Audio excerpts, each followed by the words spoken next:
मौसम की तब्दीली बार बार गला क्यों खराब हो रहा होता है और हमें बार बार गला साफ क्यों करना पड़ रहा होता है? इस मौसम में जैसे ही ये मौसम आता है तो हम जैसे गर्म कपड़े पहनना शुरू होते हैं ना, हमें अपने आप को गर्म मशरूबात की तरफ भी लेके जाना है। ओके। अभी तक आप देख लें कि एसी चल रहे हैं, जी। अभी तक आप देख लें कि हम ठंडा पानी और ठंडे मशरूबात और मुख्तलिफ ऐसी चीज़ें जो कि हमें जून जुलाई में कहीं लेनी चाहिए थी, अगर लेनी भी चाहिए थी, किसी को कोई बहुत शौक रखता है अगर इस तरह का, तो उस दौर में था। अब वेदर चेंज हो रहा है, तो क्लाइमेट चेंजिंग जो है वो हमारी बॉडी के इंटरनल सिस्टम की अंदर की भी होती हैं। सही। सो इस तरह से हमें इंटरनल अपने बॉडी के जो इंटरनल चेंजिंग्स हैं अंदर भी, उनको भी उसी तरह से साथ साथ देखना है। गर्म पानी की तरफ आ जाना चाहिए, वो ज़्यादा बहुत अच्छा है। गर्म पानी पीने से हमारे गले के मसले भी हल होते रहते हैं।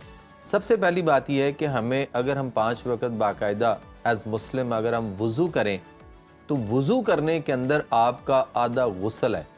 यहाँ तक ये कहा जाता है, बाकायदा हदीसों के अंदर ये बात है कि आपका निसफ गुस्ल है।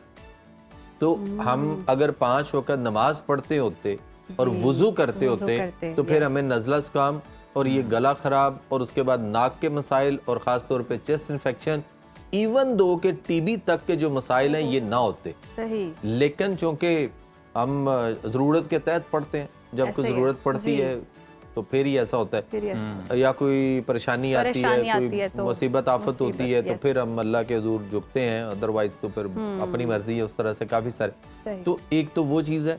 दूसरा ये है कि जब भी आप घर से बाहर जाएं तो गर्म पानी 1 गिलास पी के निकलें।